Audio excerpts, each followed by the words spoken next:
Welcome to Forensic Friday, where we examine the intersection of true crime, psychology, and the heart of being human in the middle of it all.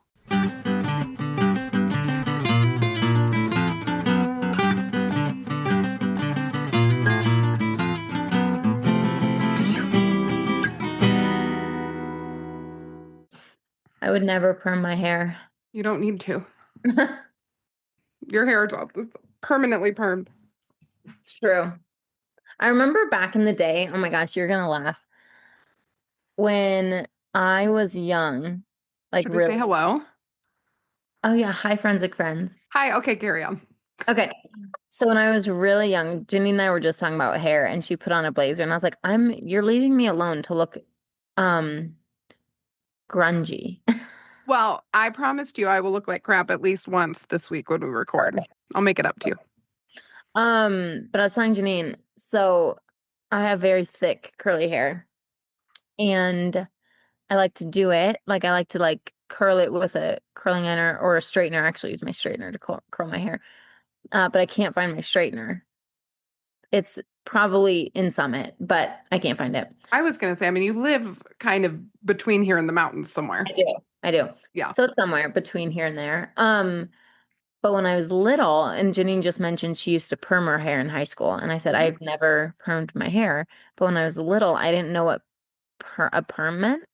So they were like, someone asked, like, do you have, like, is it permanent or something else? They like asked me some in a weird way when I was little, and I was like, yeah, it's permanent. Like I didn't know what they were asking. So they're like, so you have a perm? And I was like, no. No. My grandma used to call it her permanent.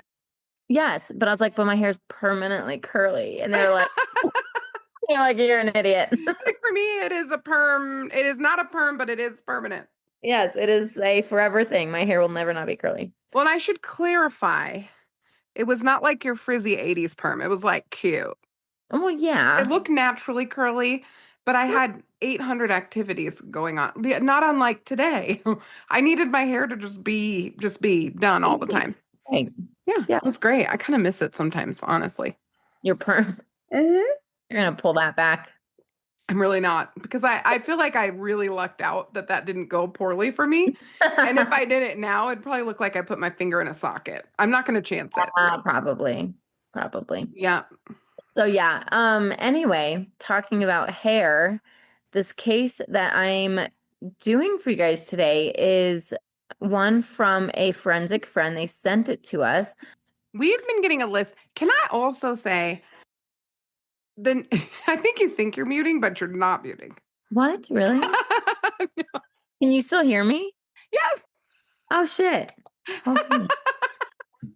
I saw you tapping in the other one and then you would cough. And I was like, I don't think that's doing what she thinks it's doing. Okay, hold on. So our last episode is just you. I wanted to say something that has a sexual connotation, so I will not say it. But it is you, not Gary's going to kill me. Actual mic. Correct. Cool. We'll see how. I'm just not going to tell me. We'll know the difference, right? Well, he's going to listen to this one and know the difference. Oh.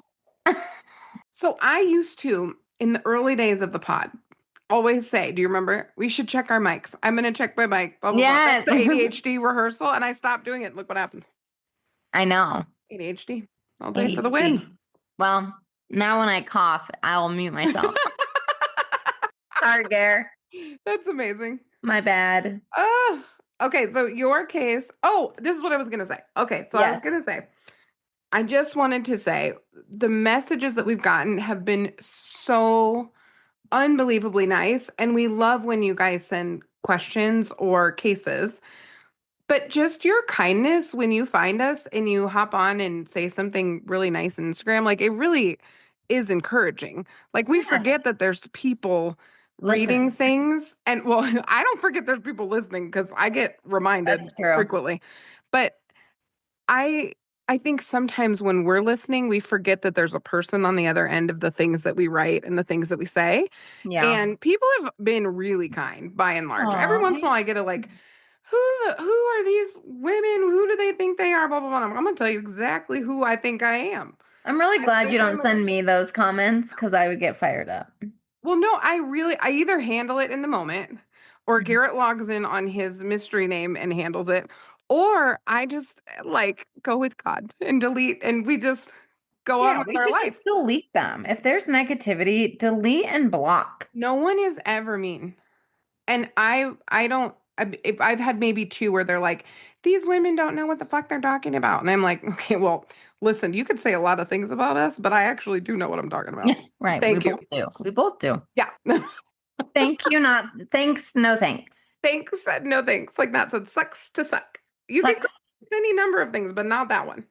Also, Also, most of those people who say stuff like that don't have even their profile picture up, so you can't even see who they are and they don't have their name. no. So here's the thing. If you want to be big, some big and badass human and like go crap on our podcast, at least like have your stuff showing. I mean, stuff by like your face in your profile picture. That could go If south you real are fast. stupid enough to listen to an entire episode of someone you think doesn't know what they're talking about, then why would I care what you have to say about anything? Right, right. But also like show your face, bro. Stay miserable. Hmm. We're living our best lives over But here. really, I mean, that's like 1%. 99% of you are like, your hair's great. You guys are so smart. Thank you for what you're doing. And I it love really that. does encourage us because we are therapists 40 hours a week plus, and Yeah. it really means the world that when we're doing this as an extra side hustly gig, Hmm. that you guys are really kind. It Yeah. just means the world. So thank you when you send kind things in cases. We just really appreciate it. Yes. It's It very means a kind. lot. So the case we're covering today is a local case in Boulder, Colorado at our home school, Alma University. mater. Yep, University of Colorado at Boulder. Did it happen at the school? It happened to a student. Ooh. Hmm. So her name was Megan Trussell. You know what's interesting, actually? Hmm. This case was covered at CrimeCon in Denver, and we didn't go to it. What? Hmm. What were we doing? Oh, I was meeting people. You were waiting in line somewhere, most likely.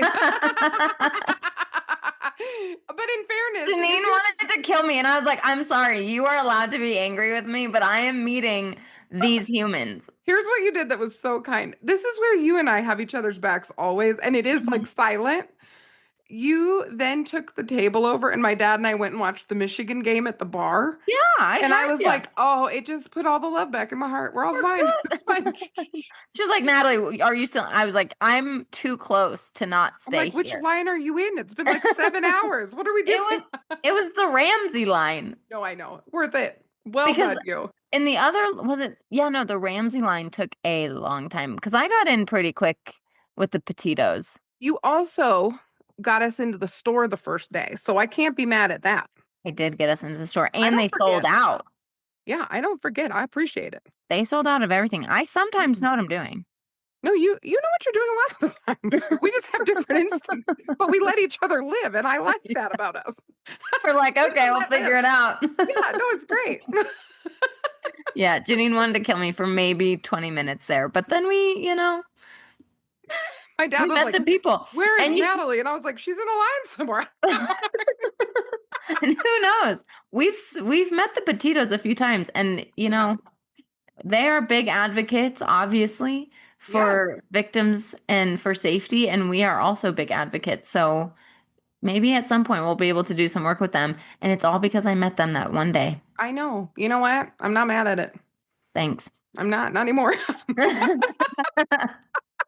Fine. It's funny. I can usually tell I'm like, oh, I'm on Janine's last nerve in this moment, which is like, it's hard to get there with you. I Yeah, it think, doesn't happen often. yeah, I think I have more, like, I have a shorter not nervous system, but like fuse than you do. Yeah, for sure. And I can count probably in less than one hand the amount of times that I've been there with you, but That's so good. I'm glad because I really don't feel that way very often. no, but Mm-mm. that was a funny We have a moment. rich bank account, me and you. Not financially, but emotionally. Yeah, emotionally. It's deep. You've got a good emotional bank account. Okay, so this was covered at CrimeCon in Denver, um, Okay. as a local case, and so that I just found that really interesting. I'm gonna sound like a total asshole because I don't remember their names, but it was another podcast Oh, that okay. covered it. Crime Weekly. Crime Weekly. Crime Weekly. Okay, yeah, that sounds like a big one. Yeah, so Crime Weekly covered this at CrimeCon, and I wish we went, but we were busy doing our things. So that's okay. Anyway, so this case is about a freshman young lady named Megan Trussell. She was a freshman at CU Boulder, which go Buffs. We love the Buffs. We Woo, love go Buffs. the University of Colorado. This case happened on February 9th, 2025. So almost a year ago. Okay. This case involved a young woman, as I said, Megan, and there's a lot of public pressure right now to reopen her case, and we're going to get more into that. But it was initially was kind of resolved as so the Office of Boulder County Coroner, based on the examination and investigative findings available at that time, had issued an opinion that Megan died as a result to, I'm sorry, as the result of the toxic effects of amphetamine and exposure to a cold environment, and she had she got hypothermia. What was the amphetamine? Like Adderall. prescription Adderall. Okay. Yeah. It is of a further opinion that the manner of death was suicide. So that's where things get a little dicey. We'll Okay. come back to that. They said, in their opinion was based on several factors, including but not limited to toxicology results and the presence of undigested prescription medications found during her examination. So that's why they landed where they landed in this case. She was, like I said before, 18 years old, and also she was an Indigenous woman, and yeah, was in her second semester of her freshman year and was really enjoying school. So there was no indication of like major depression, suicidal thoughts, and we're going to come back to that. But just so you know, she was in her second semester and really enjoying it. I know I'm trying not to jump ahead of you. I don't know about this case really, but Yeah. was she in the dorms? Yes. Okay. Yes, yes, yes. We'll get there. On February 15th, her body was found near the 40-mile marker on Boulder Canyon Drive. She was frozen where she was found, lying on an incline near a drainage culvert and the creek. So that creek that's up that road. Hmm. About 2 inches of snow covered her body. All that was visible was her face and her distinct red hair. So she had like dyed red hair, very red, like mermaid red. Yes, It's so sad. I know. So she was found on the 15th, Yep. On Boulder Canyon Road but had clearly been there for a while. for a couple days because she went missing. Oh, The on the case 9th. happened on the 9th and she was found on the 15th. Okay. So I remember when she went, like, they issued a search warrant or whatever, like, I think 3 days after she had went missing. And I So they were remember looking for her. they were looking for her. And I remember seeing news about it. Do they know when she died specifically? Were they able to pinpoint which day she died? Uh-uh. Okay. No, but given how cold it was, I believe she probably died the evening she went missing. Hmm. That's what I believe. Actually, that's I think what they found is that she had died that evening because it was really cold and the amount of amphetamine apparently that was in her body. Yeah. Hmm. Here's where it gets a little more strange. Real quick, one question, sorry. Yeah. How far is the 40-mile marker from The where she campus, walked off on campus? Yeah. I'm not sure. I'm assuming she left on foot. I'm assuming she She didn't. did. Yeah. That's what they think. That's what they think anyway. Okay. Yeah. Yep, yep, yep. So here's where it gets a little more strange. Her phone was traced and I'm going to come back to some of the details that I share because we're going to get more into like the autopsy, or not the autopsy, but just more into the case. So I'm going to come back to this that I'm about to say, but her phone was traced to a resale kiosk in a Boulder grocery store by an unhoused man. He stated that the phone was given to him by another man, and her purse was also found on a bike path with empty Adderall pill bottles. That's where things start to get a little bit more strange because her things weren't necessarily found near her. Well, it wasn't a clean cut. They found her and her purse is there and her Correct. pills are on her and everything Correct. else. Like, It's mm-hmm. correct. Correct. So the timeline shows at 9:36 p.m., she was seen walking alone on campus. She was wearing yoga pants, a sweater, jacket, and tennis shoes. She was carrying a round blue purse with a pink star on it, and it's pretty distinctive. The last visual confirmation came from the security footage at 9:52 p.m. Cell phone data then indicated she traveled west towards Boulder Canyon Drive, where her phone's last signal was recorded at the 40-mile marker. The phone stopped connecting to the network on February 12th. On March 2nd, her phone was traced again to the resale kiosk, as I stated before, and was being sold by a 50-year-old man, Elliot Bayfor, So like a month later, her phone's being sold by. some unhoused man. And there are just people don't know if you're not from Boulder and Colorado, there's a lot of unhoused people in Boulder. Correct. Lots. Correct. Hmm. Elliot said he got the phone from another unhoused man named Travis.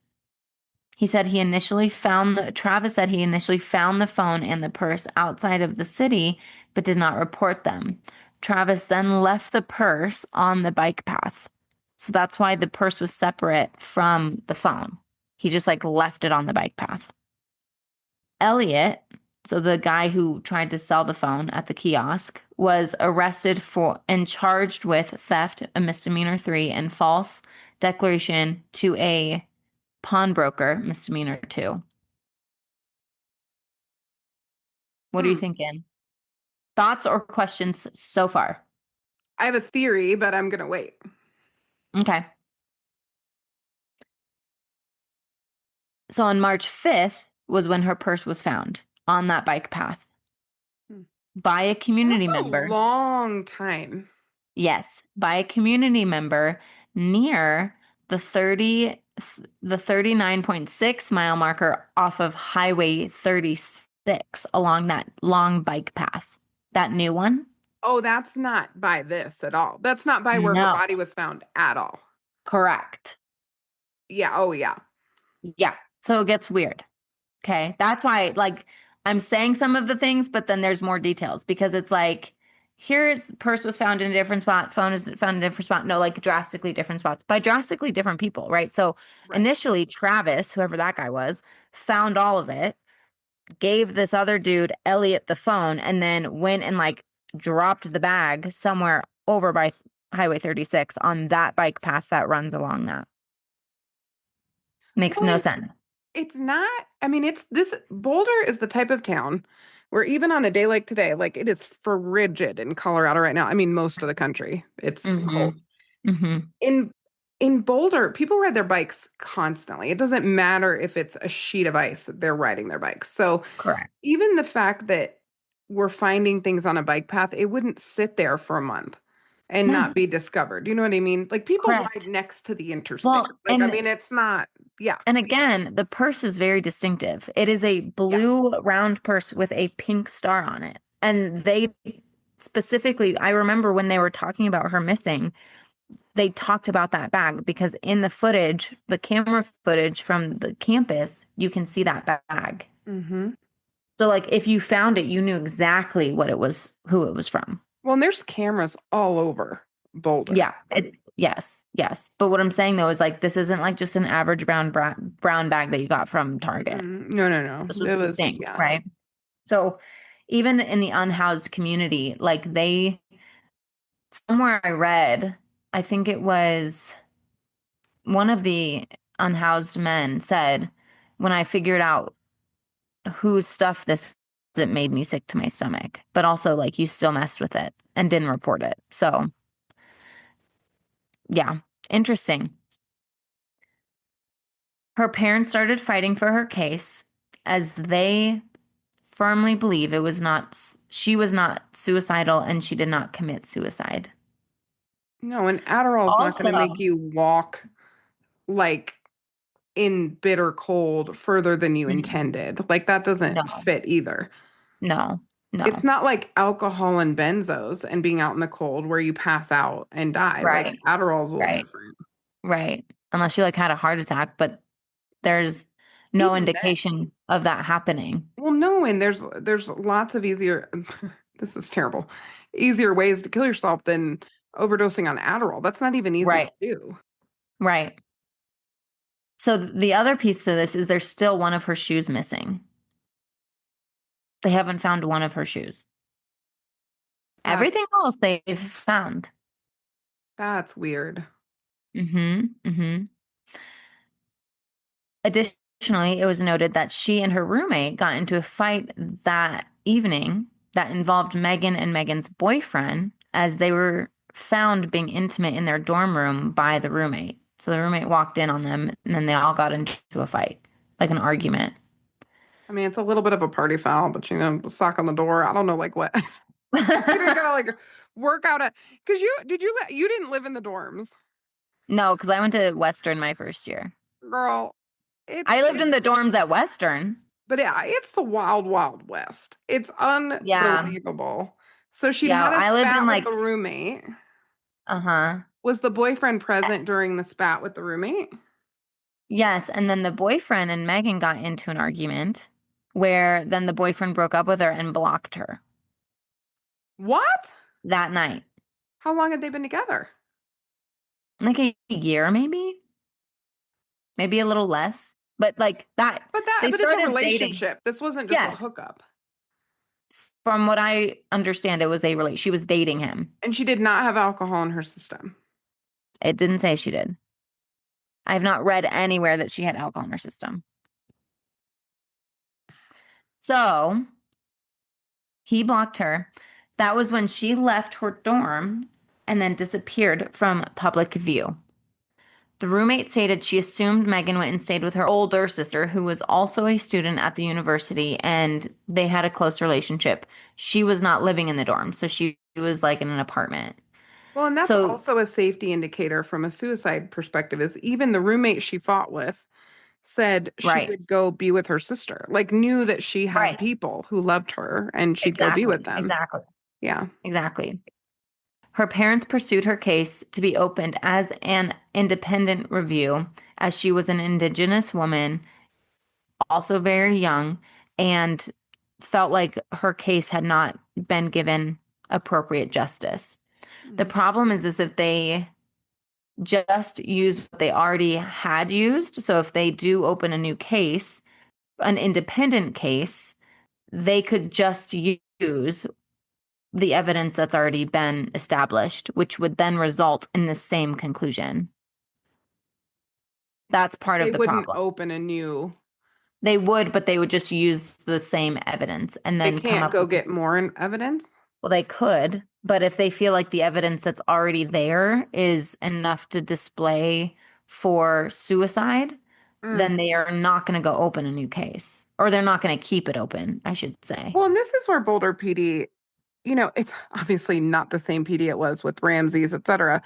They Right. don't always have the best reputation for getting all the information. I'm sure there's Right. great officers, but Sure. it's kind of they've had some tough cases in the past. Yeah.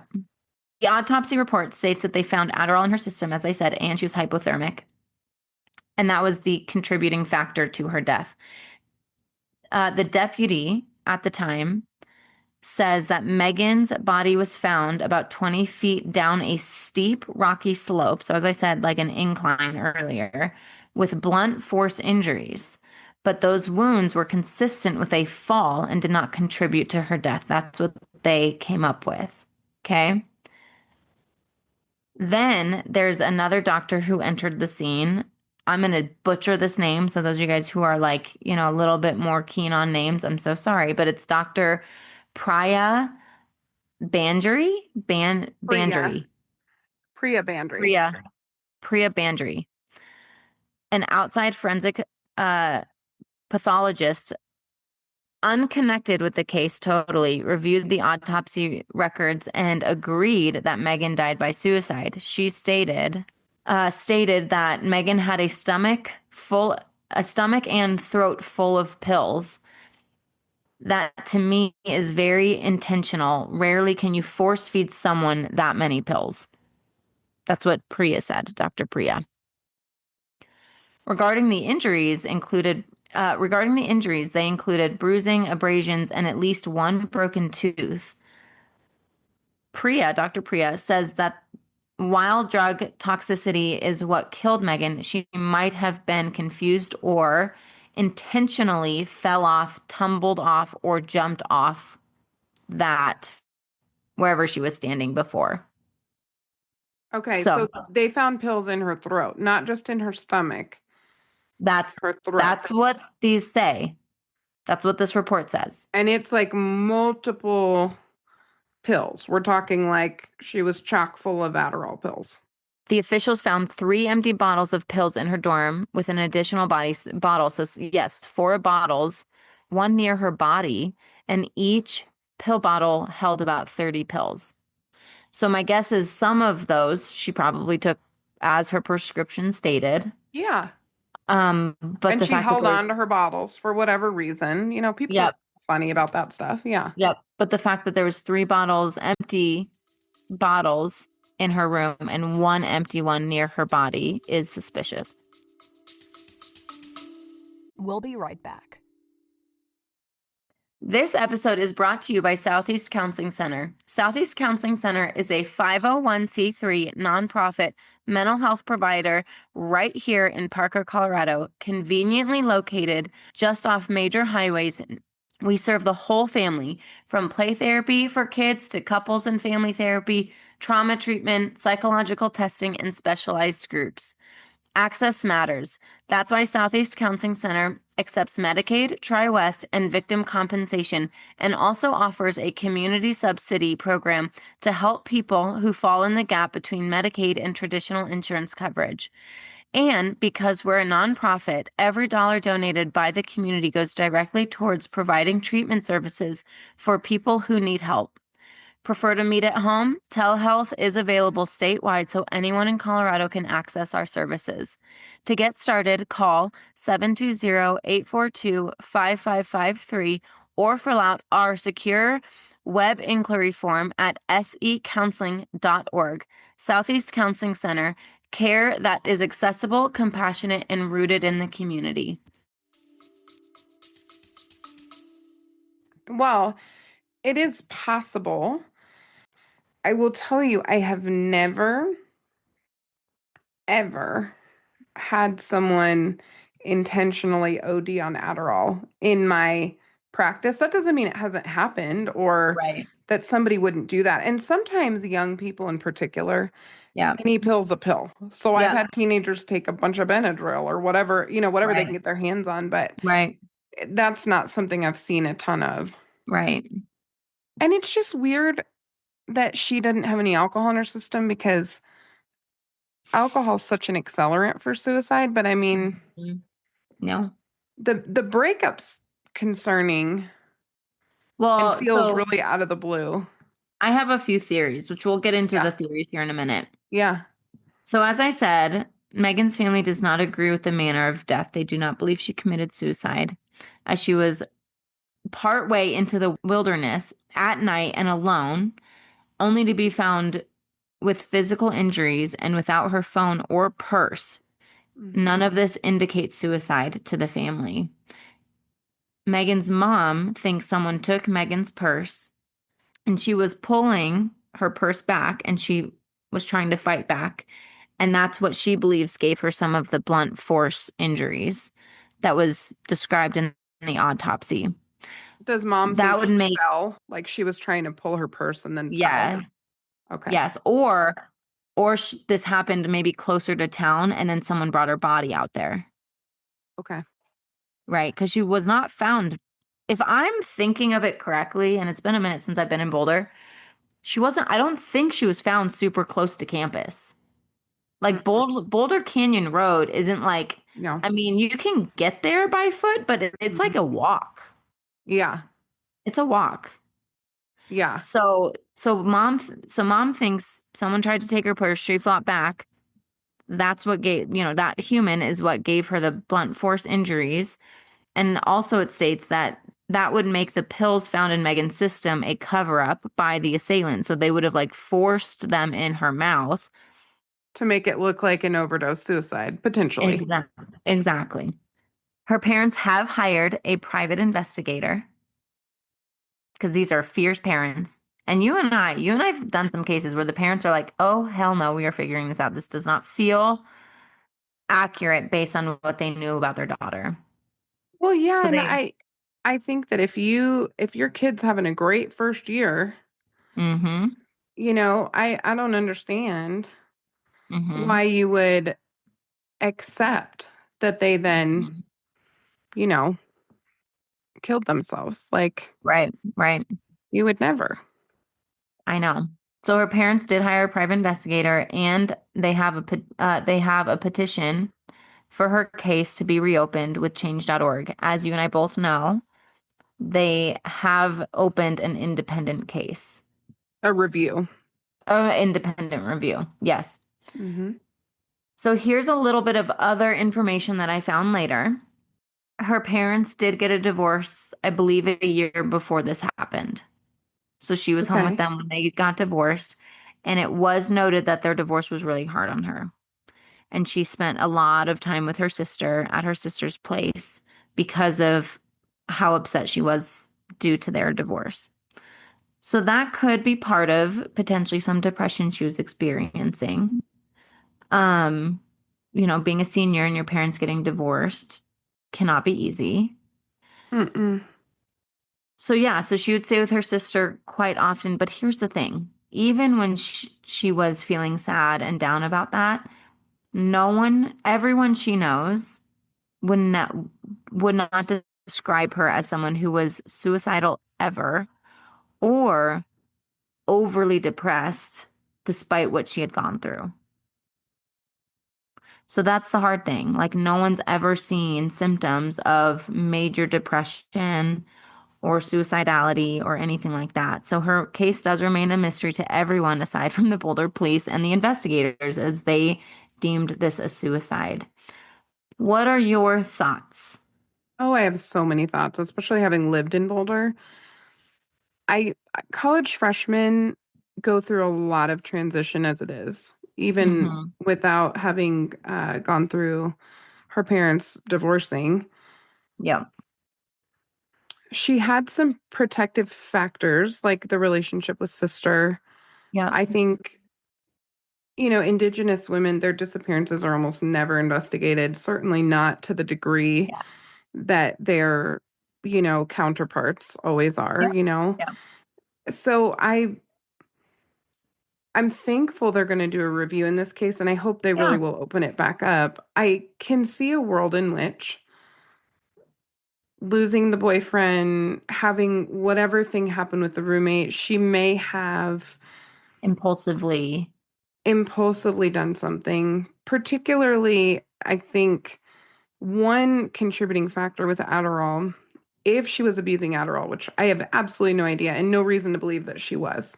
Okay. Yeah. But hypothetically, if she was, it would explain why she might walk far from campus at night, might not feel the cold quite as intensely. There's an energy that comes with a stimulant like that. And so it's Yeah. possible that she wasn't sleeping and may have had a little extra energy, like a little extra gas in the tank that night. Like that's possible, Yes. Well, especially if she did take too many. especially if she took too many. Yeah. That many though, like if they're like in her, she would have had to have taken all of them and then immediately pretty much gone over the side. Or like you said, had them put in later. Yeah. Yeah. Yeah. The thing that I will say about the unhoused folks in Boulder, in my experience, Mm-hmm. um, there are a lot of them. They Mm-hmm. have their own little network. They Mm-hmm. know each other a lot of Mm-hmm. times. Like there's a whole kind of Mm-hmm. underworld in Boulder that people don't know about. And Yep. this is not a commentary on unhoused people. I've met some lovely unhoused people in Boulder, Mhm. and I've met some that I would, cross the street before I would run into them again. So Exactly. Yep. it just really depends. And some of them are kind of legendary. Like everybody kind of knows who they are, and like, hey, that's Joe. He hangs out on Pearl Street, like whatever. So Right. it just really depends. But I can really see Hmm. how if she hurt herself, that would not keep an unhoused person potentially from lifting the purse Right. and selling the contents or taking it with them Oh, or for whatever. sure. For sure. Now, what's weird is I don't see an unhoused person going down into the culvert in the snow to get it necessarily. Right. So then that does, I mean, I do think the mom's theory to me feels like Yeah. it's possible. Yeah, I agree with you. It doesn't feel super far-fetched. It's late at night. Could they Hmm. have tried to take a purse? Absolutely. They are always asking for money. Hmm. When I've been in, I mean, I told the pod when I was leaving work off of 28th, which is just outside of campus, Yeah. late at night, going to my car, somebody caught my car door. And Yeah. if you would run into people in parking lots and stuff, they would come right to your door and ask you for money. They will Yeah. intercept you on the way to your car. Like Well, they can be kind of aggressive. I had a friend who we were big runners. I mean, I still love to run. I think she does too, actually, still, but she was on a run in the evening and it had gotten, dark, dusk, dark, and someone tried to grab her Mhm. in Boulder. So, like, here's the thing. As Mm-mm. much as we love Boulder, it's not the safest place. It's just not. No, I And love I'm Boulder. Boulder's and the I'm not most going to pretend beautiful it is. place. No, Boulder is so beautiful. Boulder is not the safest place. No. It's ritzy and fancy and, Yep. expensive to live there and everything else, but there's a lot of rough stuff in Yep. Boulder. Yep. And crazy things happen often enough there. Hmm. I think that's So, true for most college towns, but I think when you have the mm, haves and the have-nots in such close proximity, makes mm-hmm. it really tricky. And then you have Yeah. substance abuse and drugs. And you have Yeah. people coming in, which I All the found really time. fun at Tulagis on the weekends. Yeah. But when you have folks coming in doing whatever they're gonna Yeah. do, like it changes on Thursday night to Saturday night, like early Yeah. Sunday morning. It's a different place than it is during the week. It is. And I think, when I think of this case, I don't think what her mom thinks is super far-fetched given what Mm-mm, I know of people have experienced. mm-mm, And the other side of it, like you were saying with the breakup and all that, there's a possibility in which that maybe she wasn't necessarily suicidal, but just wanted to escape how she was feeling and took too mm-hmm, many things that made her out of sorts, right? mm-hmm, That's also possible. And then going for a walk, wanting to think through things. And so, you know, there might have not been an intention of suicide, but given all of the elements and all of the things all at once could have led to her accidentally even taking her own life. mm-hmm, Who knows? And I'm not saying that's the case, right? mm-mm, I hope that this family finds justice for her and I hope that they mm-hmm. find the truth of what happened. But there's just so many like what ifs or possibilities that are left open with this case because of all of the content that surrounds it. What does the boyfriend? I want to know so much more. Like, I want to know I what the know. boyfriend thinks, why he blocked her, the nature of that communication. I want Hmm. to know what the roommate thinks, the nature of Hmm. their communication. Like, I do have questions about how that Yeah. went down. Yeah. I couldn't find much. I mean, there might be something out there, especially as time goes on and they're reviewing the case. So there's more that might come out, honestly. But they deemed the boyfriend, the roommate, and the two unhoused men as not suspects to her case. We'll be right back. If you work with court-ordered clients, you already know the system can be overwhelming. Documentation, coordination, compliance tracking, billing, on top of actually doing the therapy. That's why we want to tell you about Reliatrax, a one-stop platform built specifically for therapists working in the court-ordered space and voluntary treatment. Reliatrax helps you stay connected with probation and referral sources so everyone's on the same page and your clients get the best care possible without the endless emails, calls, and paperwork. And here's the exciting part. Reliatrax now offers Aura, their new AI assistant. Aura helps streamline documentation, keeps you organized, and supports your workflow so you can spend less time clicking boxes and more time doing clinical work. Reliatrax also supports insurance billing, including Medicaid, making it easier to serve both court-ordered and voluntary clients all in one system. No juggling platforms and no workarounds. And the other amazing thing is you have an actual team of people who can support you, not some automated system. If you're looking for a smarter, more efficient way to manage compliance, communication, and care, Reliatrax was built for this. Check out Reliatrax and see how it can support you, your clients, and the systems you work in without burning you out. You can go to www.reliatrax.com to get started. It's interesting because I'm looking at the CBI that we go in and out of this website so much with background checks and stuff that we do for work.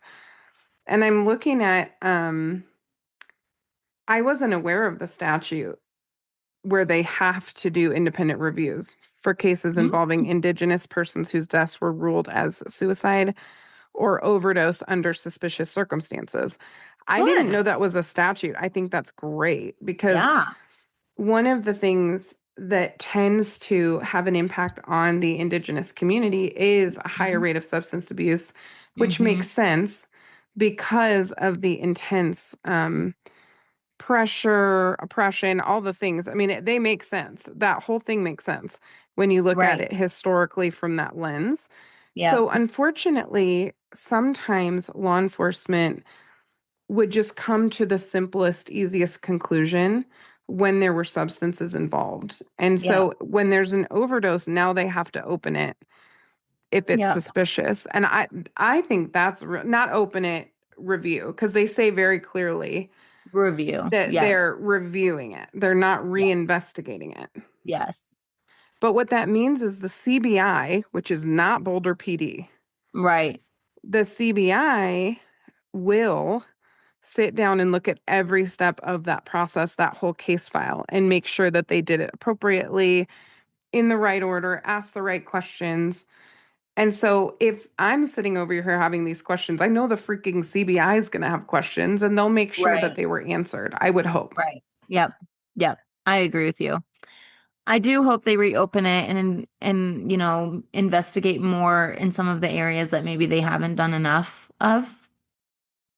I think what's hard with some of these cases, and as you and I've learned, right, like they intentionally keep things from the public often, right? They'll keep certain things, but the case is closed.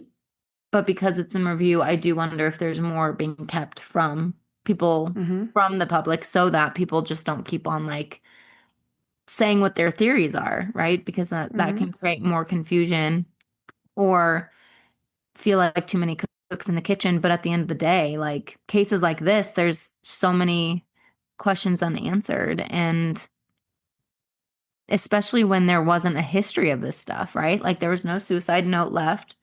There's no ideation before, never any attempts. So for it to be ruled as strictly a suicide was pretty shocking for everybody who knows her. So I'm glad that they're reviewing it. I hope that they don't just go based on the evidence that they already have. I hope they look for more evidence. And I don't know if that's what they do in reviews when they're not specifically reopening the case yet. Yeah, I don't know. My guess is they review what was done, but I don't know. Yeah. It's interesting that because I'm sitting here, I'm thinking, okay, so may or may not have been a crime. Well, there was a crime. Okay, the crime was somehow, the unhoused people came into possession of her things. Yep. Well, and one of them was arrested. One of them was arrested for that. Right. So there was a crime, right? Yeah. We just don't know the extent of it. But then the psychology part, we've been talking about what might have been going on for her. I will say, kind of psychology and heart, freshmen particularly at these really big schools, but really anywhere, Yep. it is a whole different world. Like there is nothing that prepares you for a Hmm. big school college dorm freshman experience. And Yep. my parents, like, I'm a good kid. I always, kind of, I've always had self-preservation. I see that Hmm. in Mac too. It just cracks me up. Like, Hmm. the kid's like looking out for himself a little bit. I don't worry about him Hmm. a ton. I had a lot of self-preservation, but my parents would drive to Boulder and make sure my car was where I said it was going to be. They wouldn't Yep. even tell me they drove up there. And I knew that if my car wasn't there, there would have been hell to pay. I mean, I would have not had access to my Hmm. car or, I mean, there were Hmm. a lot of like levers that they could have pulled at that Hmm. point. And so they let me be a full adult. They didn't control where I was, but we had a few boundaries in place. These sound like parents that love their daughter and are pushing Hmm. for answers and everything else. And I think it's just a good reminder, regardless of the situation, that we're having really good conversations with our kids Hmm. about the dangers of a Yep. college campus, whether Yep. it's mental health, because most college freshmen experience some level of depression at some point during Yep. their freshman year, Yep. or, just marching out into the cold in February because we had a fight with our boyfriend and maybe not being aware of our surroundings. Like there's just those kinds of things come at you really fast in college. Yep. Yep. Exactly. I What agree. a I sad cannot. situation. I know it's super sad. I think there needs to be more prep done in high school Yes. for the transition into college. I think Hmm. that's really important. I feel lucky. I started at a smaller school because I went to Western State my first year. And transferred to Boulder, as if you guys go listen to our closure episode, transferred to Boulder for a boy.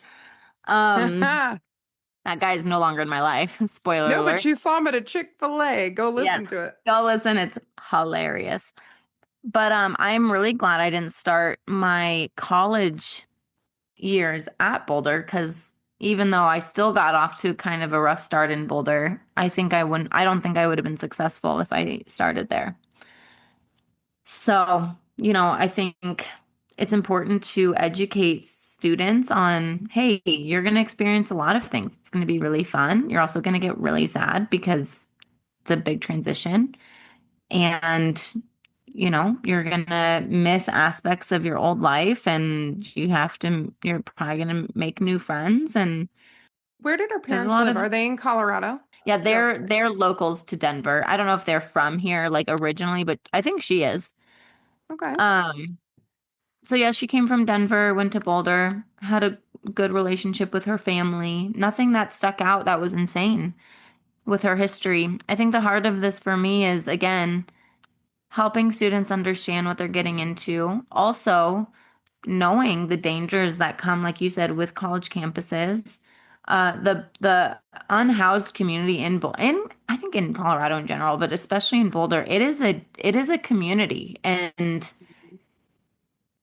for better or for worse, oftentimes if stuff goes on within that community, there's not a lot of talking. And so actually, I do believe the person that they hired to privately investigate is really diving into the unhoused population in Boulder to try to figure out if there's more information that's not being talked about. So, Somebody knows who got the purse. I will say that.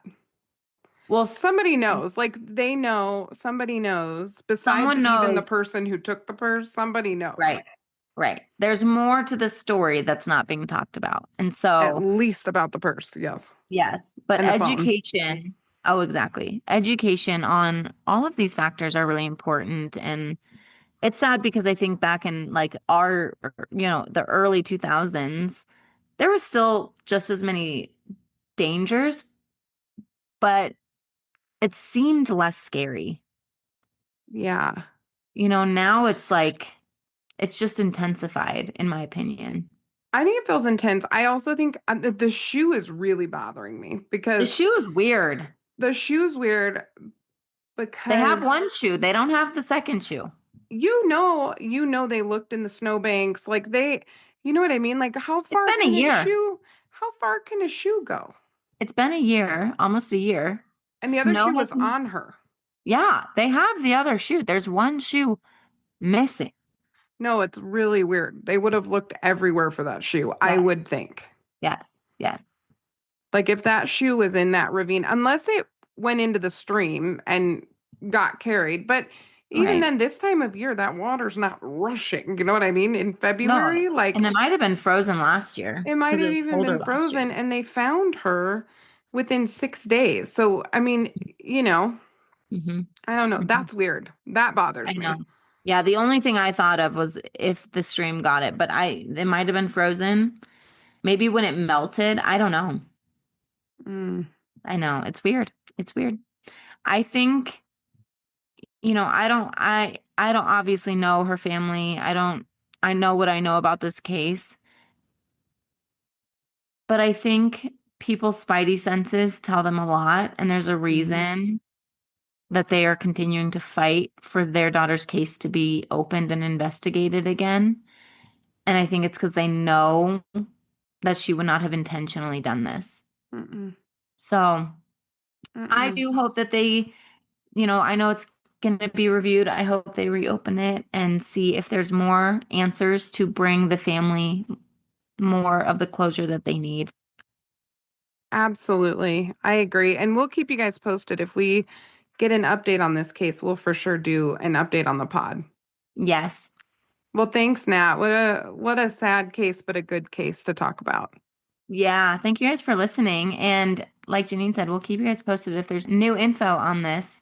And let us know if you guys know anything else that we haven't shared. I did a pretty deep dive, but sometimes you guys come up with like things that are like hidden in the nooks and crannies of things. And so let us know if you have any extra information on this, because as we said, we would love for this to be reinvestigated. So whatever we can do to help to get word out there, we will do. Wonderful. Well, thanks so much, Nat. We'll see y'all next week, as always. Bye, forensic friends. I'm Janine. And I'm Nat. And as always, thanks for listening and join us next week for more Crime, Psychology, and Heart.